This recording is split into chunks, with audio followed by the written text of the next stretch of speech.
नमस्कार बच्चों, गणित की कक्षा में आप सबका स्वागत है। बच्चों, आप सब स्कूल आने से पहले नाश्ता करके आए होंगे। आप लोग क्या क्या खा के आए हैं बताइए। दलिया, बहुत बढ़िया। केला, बहुत अच्छे। और रोटी कौन कौन खा के आया है? शाबाश।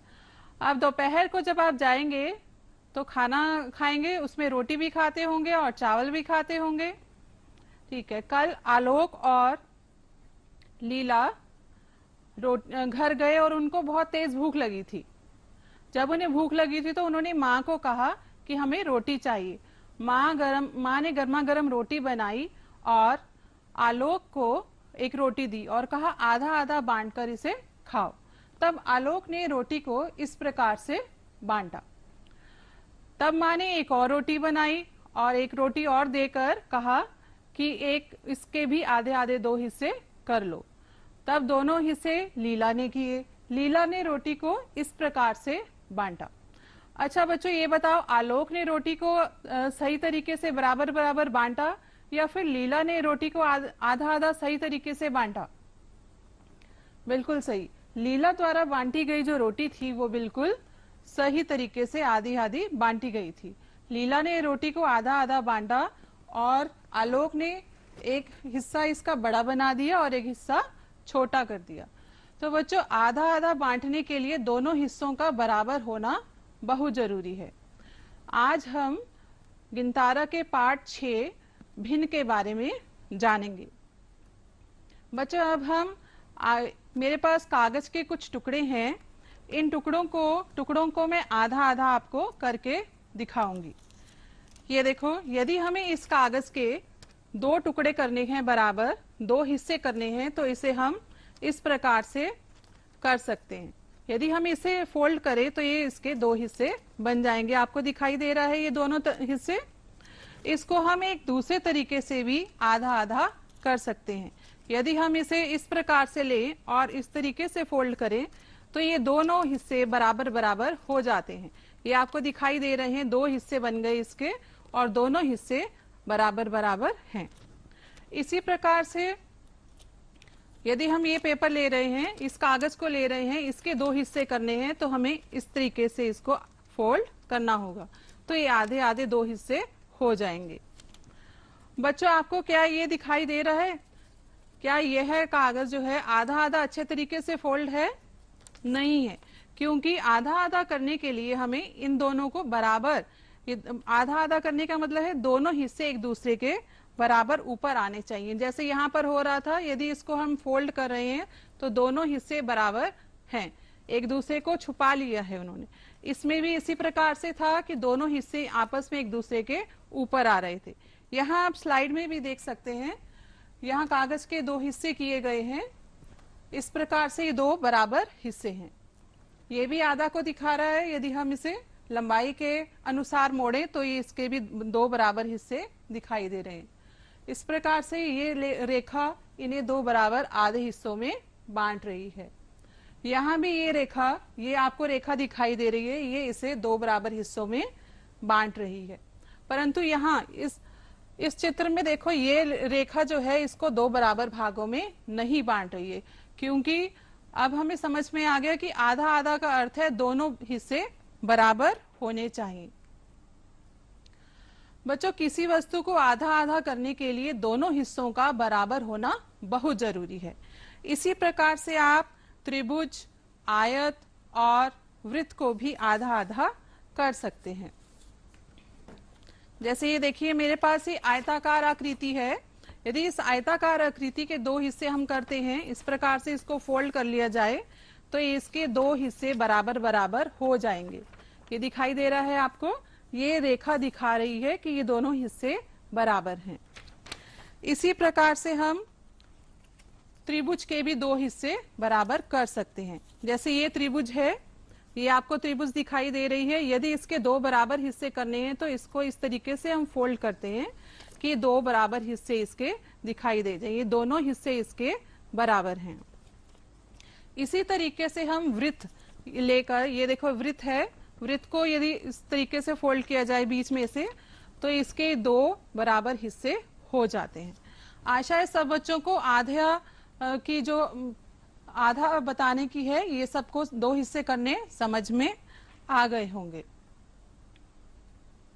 अब हमने अभी तक सीखा था कि कागज के 2 हिस्से किस प्रकार से करने हैं। अब हम कागज के बराबर बराबर 4 भाग करना सीखेंगे। देखो मेरे पास एक यहाँ पर एक कागज है, ये आयताकार आपको पेपर दिखाई दे रहा है। मुझे इसके 4 बराबर टुकड़े करने हैं। तो सबसे पहले इसको हम इस प्रकार से फोल्ड करेंगे और मोड़ेंगे और इसको एक बार और मोड़ देंगे। अब जब हमने इसको मोड़ दिया तो आप खोल कर देखो, इसके यहाँ पर आपको 4 हिस्से दिखाई दे रहे हैं बराबर बराबर। यहाँ 4 हिस्से दिखाई दे रहे हैं, 1 2 3 और 4। यहाँ पर आपको कागज के 4 बराबर हिस्से दिखाई दे रहे हैं। इसी प्रकार से आप एक और तरीके से भी इसके 4 हिस्से कर सकते हैं। चौड़ाई के तरीके से भी आप इसके हिस्से कर सकते हैं। यदि आप इसको इस तरीके से फोल्ड करें और एक और बार आपने इसको फोल्ड किया और जब हम इसको खोलेंगे तो देखिए इसमें 4 हिस्से आपको दिखाई दे रहे हैं, 1 2 3 और 4। तो 4 बराबर हिस्से हमने कागज के कर दिए हैं। बच्चों एक और तरीके से भी आप कागज के 4 टुकड़े कर सकते हैं, 4 बराबर हिस्से कर सकते हैं। ये देखो यहाँ पर एक पेपर है मेरे पास। सबसे पहले इसको एक फोल्ड करना है हमें और फिर जब एक और बार मोड़ते हैं इसे तो इसे खोलकर हम देखते हैं तो 4 बराबर हिस्से इसके हो जाते हैं। तो यहाँ पर आपको चारों हिस्से बराबर दिखाई दे रहे हैं। यहाँ पर 1 2 3 4 हिस्से बराबर हैं। यहाँ स्लाइड में भी आपको पता चल रहा है कि कागज के टुकड़े को 4 बराबर हिस्सों में बांटने के लिए इसको हम किस प्रकार से कर सकते हैं। ये चारों हिस्से जो है इसके बराबर हैं। यहाँ भी चारों हिस्से आपको बराबर दिखाई दे रहे हैं, 1 2 3 4। यहाँ 5 हिस्से इन्होंने कर दिए हैं। यहाँ पर देखिए 1 2 3 4 हिस्से। यहाँ आपने 4 हिस्से करना सीख लिया। अब किसी वस्तु के 4 बराबर हिस्से करने पर इसके एक हिस्से को हम लिखते हैं 1/4 और इसको पढ़ते हैं हम 1/4 या फिर 1/4 भी हम कह सकते हैं। हाँ, इसी प्रकार से आप वृत्त आपको पता है, वृत्त के 4 बराबर हिस्से कर सकते हैं। ये देखिए मेरे पास एक वृत्त है और यहाँ पर दिखाया गया है आपको एक वृत्त के 4 बराबर हिस्से हैं। यहाँ पर आपको एक वृत्त दिखाया गया है, इसके 4 बराबर हिस्से हैं और 3 भाग इसके रंगे हुए हैं। इस वृत्त के 3 भाग रंगे हुए हैं। यदि हमें बताना है कि कितना भाग रंगा हुआ है इसका, तो ये हो जाएगा आपका 3/4, क्योंकि कुल भाग हमारे पास इसमें 4 हैं, 1 2 3 4। कुल भाग 4 हैं और रंगे हुए भाग इसमें 3 हैं, तो ये हो गया 3/4। इसको आप 3/4 भी कह सकते हैं और 3/4 भी कह सकते हैं। यहाँ इस चित्र में इस वृत्त के 8 हिस्से किए गए हैं। 8 बराबर हिस्से हैं। यहाँ पर देखो मेरे पास भी एक वृत्त है और इसके 8 बराबर हिस्से किए गए हैं। यहाँ 3 हिस्से रंगे हुए हैं इसके। यदि 3 रंगे हुए हिस्सों को हम देखें और कहें कि इसको भिन्न के रूप में लिखो, तो रंगे हुए हिस्सों की भिन्न हो जाएगी 3/8। तो ये 3/8 इसको हम लिखेंगे और पढ़ेंगे 3/8। आशा है सब बच्चों को अच्छे तरीके से यहाँ पर समझ में आ गया। अब यहाँ पर हम देखते हैं कि कुछ आपको चित्र दिखाई दे रहे हैं और बताना है कि कौन कौन से हिस्से रंगे हुए हैं। यहाँ 1 2 3 4 5 6 7 8, यहाँ पर कुल 8 आपको भाग दिखाई दे रहे हैं, जिसमें से एक भाग रंगा हुआ है। तो इसको आप लिख सकते हैं 1/8। यहाँ 1 2 3 4 5, कुल भाग यहाँ पर 5 हैं और 5 में से एक भाग रंगा हुआ है, तो आप इसको भिन्न के रूप में लिख सकते हैं 1/5। और इस चित्र में यहाँ पर 1 2 3 4 5 6 7 और 8, इस वृत्त के 8 भाग थे और 8 में से 3 भाग रंगे हुए हैं। तो आपको बताना है कि इसको भिन्न के रूप में हम किस प्रकार लिखें। तो यहाँ आ जाएगा आपका 3/8। यहाँ पर आपको एक त्रिभुज दिखाई गई है। त्रिभुज के 4 हिस्से किए गए हैं, 1 2 3 4, और एक हिस्सा इसमें रंगा हुआ दिखाई दे रहा है। आप इसको लिख सकते हो रंगे हुए हिस्से को 1/4। अब समझ में आ गया सबको। यहाँ पर आपके पास एक ही हिस्सा रंगा हुआ था तो 1/8 आ गया, इसमें 1/5, यहाँ 3/8 और 1/4। ये सारी जो संख्याएं हैं ये भिन्न भिन्न संख्याएं हैं। अब हम जानेंगे कि भिन्न क्या है। भिन्न को हम फ्रैक्शन भी कहते हैं। भिन्न एक ऐसी संख्या है जो किसी पूरी वस्तु या समूह के बराबर बराबर हिस्सों में बांटने पर उसके किसी एक भाग को दिखाती है।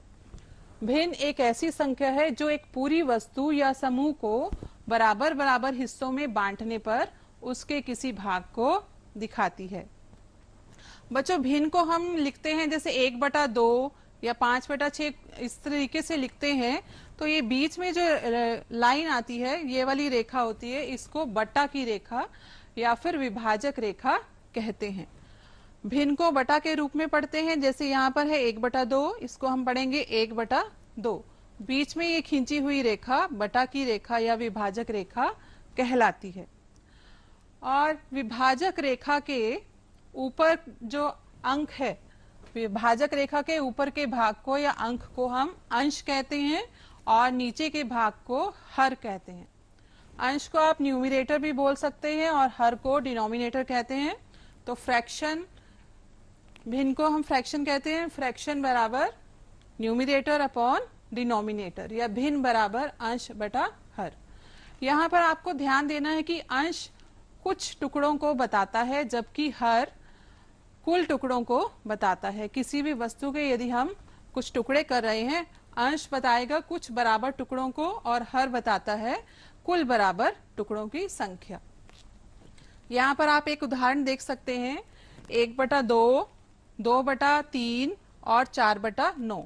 इन सभी भिन्नों में विभाजक रेखा के ऊपर की संख्या जैसे 1, 2 और 4 ये अंश हैं, और इनके नीचे विभाजक रेखा आपको पता चल गया, ये विभाजक रेखा है जो अंश और हर को अलग करती है। जो नीचे की रेखा, नीचे के अंक हैं ये 2, 3, 9, ये हर हैं। भिन्न को हम 2 तरीके से समझ सकते हैं। भिन्न को समझने के लिए 2 तरीके हैं। एक तो है कि किसी चीज को समान भागों में बांटना, और दूसरा है समूह का एक भाग। जब हम किसी एक वस्तु के 2 भाग करते हैं, किसी एक वस्तु के हिस्से करते हैं और उसको बताते हैं, तो वो होता है भिन्न को एक चीज को समान रूप में बांटना। और दूसरा होता है जब बहुत सारी हमारे पास वस्तुएं हैं, उसी का कुछ अंश आपने इधर अलग से रख दिया, तो वो होता है समूह का एक भाग। जैसे यहाँ पर मेरे पास देखो एक सेब है, यहाँ पर सेब दिखाई दे रहा है, सेब है। तो सेब के यदि हम 2 बराबर हिस्से करते हैं तो ये हो जाता है 1/2। दोनों हिस्से इसके 1/2 को बताएंगे। इसी प्रकार से यदि मेरे पास 5 रंगीन पेन हैं, यहाँ पर मेरे पास 5 रंगीन पेन है, इसमें से यदि 2 पेन मैं किसी को दे दूं तो ये बताएगा हमें कि ये संख्या जो है 2 पेनों की भिन्न का एक भाग दिखाता है, समूह का एक भाग है ये। और सेब जैसे यहाँ पर है, ये एक वस्तु के 2 भाग किए गए हैं, तो ये भिन्न को किसी चीज को समान भागों में बांटना बताता है। जैसे यहाँ सेब के आपको दिखाई दे रहे हैं, 2 हिस्से किए गए हैं और यहाँ पर पेनों में से अलग अलग किए गए हैं। यहाँ 2 पेन हैं और यहाँ 3 पेन हैं। तो ये यदि सेब के 2 बराबर भाग किए जाएं और एक भाग किसी को दिया जाए तो प्राप्त भिन्न किसी चीज को समान भागों में बांटना दर्शाती है। और इसी प्रकार से यदि 5 रंगीन पेनों में से हम 2 पेन किसी को दे देते हैं तो प्राप्त भिन्न समूह का एक भाग दर्शाती है। समूह का मतलब कलेक्शन हो गया। कलेक्शन में से यदि हम किसी को कुछ पार्ट दे रहे हैं, भाग दे रहे हैं, तो वो उसके अनुसार होगा। और यदि एक वस्तु के हम कुछ टुकड़े करके किसी को दे रहे हैं तो वो होगा किसी चीज को समान भागों में बांटना। अब एक प्रश्न देखते हैं हम। यहाँ पर आपको एक प्रश्न दिखाई दे रहा है, रमन के पास एक पिज्जा है और उसके 4 भाग किए गए हैं। यहाँ पर आपको दिखाई दे रहे हैं इसके 4 भाग किए गए हैं और रमन ने 1 भाग खा लिया, तो बताओ कि उसने पिज्जा का कितना भाग खा लिया। बच्चों यहाँ पर आपको पिज्जा के 4 हिस्से दिखाई दे रहे हैं और रमन ने उसमें से खाया है 1 हिस्सा, अतः रमन द्वारा खाया गया हिस्सा हो गया 1/4। अब ये जो एग्जाम्पल है यह है आपका उदाहरण, अंश को कुछ बराबर टुकड़ों के बारे में बता रहा है। अंश कुछ बराबर टुकड़ों के बारे में बता रहा है और हल जो है हर कुल टुकड़ों के बारे में बता रहा है। ये अंश है, ये आपको बता रहा है कुछ टुकड़ों के बारे में और हर बता रहा है कुल टुकड़ों के बारे में। अब यहाँ पर देखो, मयंक के पास 10 टॉफियां हैं, उसने अपने दोस्त पवन को 3 टॉफियां दे दी। अब बताना है आपको कि मयंक ने टॉफियों का कौन सा भाग पवन को दिया। ये टॉफियां आपको दिखाई दे रही हैं। जैसे यहाँ पर कुल 10 टॉफियां हैं, कुल 10 टॉफियों में से 3 टॉफी उसने मयंक ने पवन को दे दी, तो ये आपके पास पूरा कुल समूह था, समूह का एक भाग उसने उसको दे दिया है। तो अब इसको किस प्रकार से हल करोगे, भिन्न के रूप में कैसे लिखेंगे। ये 10 में से आपने 3 टॉफीज दे दी हैं, 3 टॉफियां दे दी, तो ये 3 हो गया और कुल हमारे पास कितनी टॉफियां थी, 10। तो इसको भिन्न के रूप में यदि हम लिखेंगे तो ये हो जाएगा 3/10। तो पवन को दी गई टॉफियों की संख्या 3 है और मयंक के पास कुल टॉफियों की संख्या थी 10। तो अंश बता रहा है यहाँ पर कुछ भाग को और हर बता रहा है कुल भाग को। इसमें अंश समूह का एक भाग बता रहा है और हर एक पूरा का पूरा समूह बता रहा है। अब हम भिन्नों के बारे में हमने जान लिया, अब हम जानेंगे कि भिन्नों की तुलना कैसे करें। बच्चों आपको संख्याओं की तुलना करना तो अच्छे तरीके से आता है। संख्याओं में आपने देखा है जैसे 5 है और 6 है, 5 बड़ा है या 6 बड़ा है, 6 बड़ा है। इसी प्रकार से आप भिन्न को भी आप इसका डिफरेंस करना या तुलना करना सीखेंगे। भिन्न के तुलना करने के लिए हम एक फ्रैक्शन स्ट्रिप इसका यूज करेंगे, इसको भिन्न पट्टी भी कहते हैं। यहाँ पर 1, 2, 3, 4 इसके 4 हिस्से किए गए हैं बराबर बराबर, और यहाँ पर भी 1, 2, 3, 4 बराबर हिस्से इसके किए गए हैं। ये जो यहाँ पर 1, 2, 3 रंगे हुए हिस्से हैं ये बताते हैं 3/4 भिन्न को, और यहाँ पर एक रंगा हुआ हिस्सा है यह बता रहा है 1/4 भिन्न को। अब हम जानते हैं कि 3 बड़ा होता है 1 से, इसलिए 3/4 भी बड़ा है 1/4 से। आशा है सब बच्चों को अच्छे तरीके से यहाँ समझ में आ गया। जैसे 3/4 है, यहाँ पर आपको स्लाइड में भी दिखाई दे रहा है, 3 इसके 4 बराबर हिस्से किए गए हैं और यहाँ पर इसके भी 4 हिस्से किए गए हैं। जब आपके यहाँ पर बराबर बराबर हिस्से हैं, ये आपके बराबर हिस्से बता रहे हैं हर को, तो हम जानते हैं 3 बड़ा है 1 से, इसलिए 3/4 बड़ा है 1/4 से। 3/4 इज ग्रेटर देन 1/4 हो जाएगा। भिन्नों की तुलना करना सब बच्चों को समझ में आ गया। तो इसमें आपने यही ध्यान रखना है, यदि हर समान है तो जो अंश बड़ा होगा तो वो भिन्न बड़ी होगी, और यदि अंश छोटा है तो वह भिन्न छोटी हो जाएगी। अब भिन्नों को आरोही और अवरोही क्रम में लिखना हम सीखेंगे। बच्चों यहाँ देखो, यहाँ आपको भिन्न पट्टियां दिखाई दे रही हैं। यहाँ पर पहली भिन्न पट्टी में 5 हिस्से किए गए हैं, यहाँ भी 5 हिस्से हैं, इन सभी में 5 हिस्से किए गए हैं, परंतु यहाँ पहले वाले में यहाँ एक रंगा हुआ भाग है तो इसको हम लिख सकते हैं 1/5। यहाँ 2 रंगे हुए भाग हैं, इसको लिख सकते हैं हम 2/5। यहाँ 3 रंगे हुए भाग हैं, इसको लिख सकते हैं हम 3/5, और यहाँ 4 रंगे हुए भाग हैं, इसको लिख सकते हैं हम 4/5। यहाँ रंगी गई सबसे बड़ी भिन्न कौन सी है?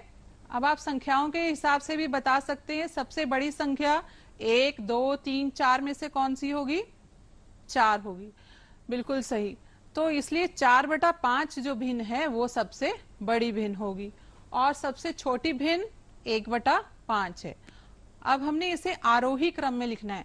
आरोही क्रम का मतलब है हमें बढ़ते जाना है, असेंडिंग ऑर्डर में हमने करना है। असेंडिंग ऑर्डर में या आरोही क्रम में सबसे पहले आप सबसे छोटी संख्या लिखोगे, फिर उसके बाद उससे बड़ी और उसके बाद उससे बड़ी संख्या लिखोगे। तो भिन्नों में भी यही होगा। यहाँ सबसे छोटी भिन्न है 1/5, फिर 2/5, 3/5 और 4/5। तो इसको हम लिख सकते हैं 1/5 छोटा है 2/5 से, 2/5 छोटा है 3/5 से और 3/5 छोटा है 4/5 से। अब इसी प्रकार से अवरोही क्रम में जब हम लिखेंगे, अवरोही का मतलब है डिसेंडिंग ऑर्डर। अवरोही क्रम में हम लिखते हैं तो सबसे पहले बड़ी संख्या आएगी, फिर उससे छोटी और फिर उससे छोटी। इसी प्रकार से भिन्नों में भी यही क्रम रहेगा।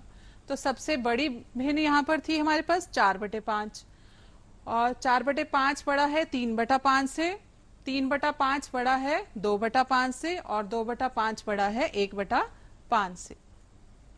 इसी प्रकार से हम एक और उदाहरण भी देख सकते हैं। एक और उदाहरण लेते हैं, इसे आरोही क्रम में लगाना है हमें। कुछ भिन्नें दी हुई हैं 2/8, 5/8, 7/8 और 3/8। आरोही क्रम के लिए हमें बताया था मैंने आपको कि सबसे पहले सबसे छोटी आपको भिन्न लिखनी है। तो इसमें सबसे छोटी भिन्न कौन सी है? 2/8। बिल्कुल सही। तो सबसे पहले 2/8 लिखोगे, उसके बाद 3/8, फिर 5/8 और लास्ट में 7/8। तो इस प्रकार से हमने ये जाना भिन्नों में जब हर समान होते हैं तो बड़े अंश वाली भिन्न बड़ी होती है और छोटे अंश वाली भिन्न छोटी होती है। आशा है सब बच्चों को समझ में आ गया कि भिन्नों की तुलना किस प्रकार से करनी है और भिन्नों को आरोही और अवरोही क्रम में किस प्रकार से हमने लिखना है। अब अभ्यास कार्य है यहाँ पर आपका, कुछ प्रश्न दिए गए हैं, इनको आपने हल करना है। बच्चों निम्न प्रश्नों को हल करें। छोटी व बड़ी भिन्न बताओ। छोटी व बड़ी भिन्न बतानी है आपको। आपको बताया था कि भिन्नों की तुलना करने के लिए हमने यह देखना है कि कौन सी भिन्न का अंश बड़ा है और कौन सी भिन्न का अंश छोटा है। जिस भिन्न का अंश छोटा होगा वह भिन्न छोटी होगी यदि इसके हर समान है। अब यहाँ पर आप देख रहे हैं 3/5 और 4/5। तो इसमें 3/5 छोटा है और 4/5 बड़ा है। यहाँ पर 4/7 और 6/7, 4/7 और 6/7। तो 4 और 6 में से कौन सा बड़ा हुआ? 6। तो यहाँ आप लिख सकते हैं कि 6/7 बड़ा है 4/7 से। इसी प्रकार से 11/15 और 8/15। 11 और 8 में कौन सा अंक बड़ा है? 11। तो 11/15 बड़ा है 8/15 से। और यहाँ 12/17 और 8/17 में 12 बड़ा है 8 से, इसलिए 12/17 बड़ा है 8/17 से। अब यहाँ पर दूसरा प्रश्न देखो। चित्र देखकर रंगे हुए भाग को भिन्न के रूप में लिखो। यहाँ पर 1, 2, 3, 4 आपको भाग दिखाई दे रहे हैं और एक रंगा हुआ भाग है। तो इसको आप लिख सकते हो 1/4। यहाँ पर आ जाएगा 1/4। इसी प्रकार से यहाँ कुल भाग देखो 1, 2, 3, 4, 5, 6 भाग हैं और एक भाग इसका रंगा हुआ है। तो आप इसको लिख सकते हो 1/6। यहाँ इस वृत्त में 1, 2, 3, 4, 5, 6, 7, 8 भाग किए गए हैं और इसके 2 भाग रंगे हुए हैं। तो आप इसको लिखोगे 2/8। त्रिभुज में आपके पास यहाँ 2 भाग किए गए हैं यहाँ और एक भाग रंगा हुआ है। तो आपने इसको लिखना है 1/2। अब यहाँ है दी गई भिन्नों में अंश व हर लिखो। यहाँ पर आपको कुछ भिन्नें दी गई हैं और बताना है अंश और हर क्या होता है, कौन कौन से हैं। आपको पता है कि विभाजक रेखा से ऊपर का जो अंक है वो अंश कहलाता है और विभाजक रेखा के नीचे का अंक हर कहलाता है। तो यहाँ पर विभाजक रेखा यहाँ दी हुई है, इसके ऊपर का अंक 3 है, तो ये अंश हो गया हमारा 3 और हर हो जाएगा 7। यहाँ इसी प्रकार से 2/5, तो 2 यहाँ पर हो गया अंश और हर हो गया 5। यहाँ पर आप सामने लिख सकते हैं कि ये अंश है और ये हर है। बच्चों, अब हम देखते हैं कि हमने अब तक कितना सीखा है। सबसे पहले हमने जाना कि भिन्न एक ऐसी संख्या है जो एक पूरी वस्तु या समूह को बराबर हिस्सों में बांटने पर उसके किसी एक भाग को दिखाती है। जैसे आपको बताया गया था, बराबर उसके हिस्से किए थे हमने सेब के, एक वस्तु थी वो और उसके बराबर हिस्से हमने किए थे। इसी प्रकार से आपको पिज्जा का एग्जाम्पल दिया था, उसमें भी पिज्जा एक वस्तु है और उसके 4 बराबर टुकड़े किए गए थे।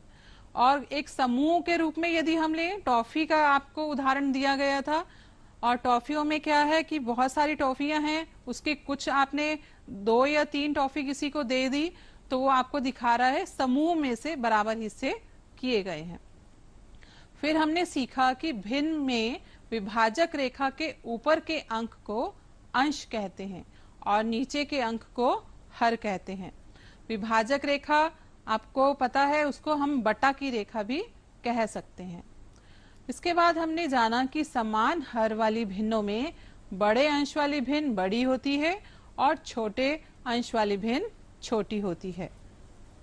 यदि हमारे पास हर समान है तो हमने यह जाना कि बड़े अंश वाली भिन्न बड़ी होगी और छोटे अंश वाली भिन्न छोटी होगी। इसी प्रकार से हमने आधा, 1/4, 3/4 हिस्सों की भी पहचान की। हाँ, अब आप सब बच्चे घर से करके आएंगे गिनतारा पुस्तक के कार्य पुस्तिका के पृष्ठ संख्या 65 और 66 को हल करके आएंगे। यहाँ हम देख लेते हैं कि 65 और 66 पेज पर क्या दिया गया है। यहाँ पर आपने भिन्न को यहाँ मिलाना है, यहाँ आधा भाग है और यहाँ पर देखो इसमें आधा भाग कहाँ किया गया है। यहाँ 3/4 भाग है या फिर पौन भाग भी इसको हम बोलते हैं, तो 3/4 का यहाँ पर इसके साथ ये मैच हो सकता है। इसी प्रकार से 1/4 भाग, 1/4 का मतलब होता है 1/4, तो यहाँ पर आपको दिखाई दे रहा है 1/4, जैसे यहाँ पर इसके 4 हिस्से हैं और एक भाग रंगा हुआ है, तो यह 1/4 को दर्शाता है। 1/6 भाग, 1/6 भाग का मतलब हो गया किसी चीज के यदि आपने 6 हिस्से किए हैं और उसको 1/6 के रूप में दिखाओ। जैसे यहाँ पर एक वृत्त है, वृत्त के 6 हिस्से यहाँ किए गए हैं और आपको इसमें एक दिखाना है, एक रंगा हुआ हिस्सा है, तो ये 1/6 को दिखा रहा है। अब यहाँ पर आपने बताना है भिन्न आपको दी हुई है, यहाँ पर उसके हिसाब से रंग भरने हैं। जैसे 3/4 है तो 3 में आपने रंग भरने हैं 4 में से। इसी प्रकार से आप देख सकते हैं 2/8 है तो यहाँ पर 8 में से आपको 2 में रंग भरना है। 1/2, 2 भाग किए गए हैं, 2 में से 1 को आपने रंग करना है। यहाँ पर 2/4, 2/4 का मतलब आधा ही हो गया, उस तरीके से आप इसको देखकर रंग भरेंगे। फिर है 2/4, यहाँ पर इसके 4 हिस्से हो रखे हैं तो इसमें से भी आपको 2 को रंग करना है। यहाँ पर आपका 2/6 है तो 2 को आप रंग करेंगे 6 में से।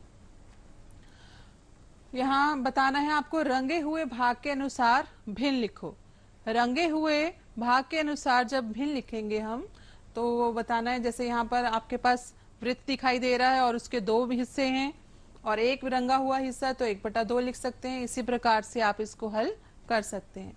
और सभी बच्चे प्रोजेक्ट के रूप में अपने परिवेश में से 1/2, 1/3, 1/4 भिन्नों के उदाहरण खोज कर लाएंगे और अगली कक्षा में हम उस पर चर्चा करेंगे। आशा है सब बच्चों को बहुत अच्छे तरीके से समझ आ गया होगा।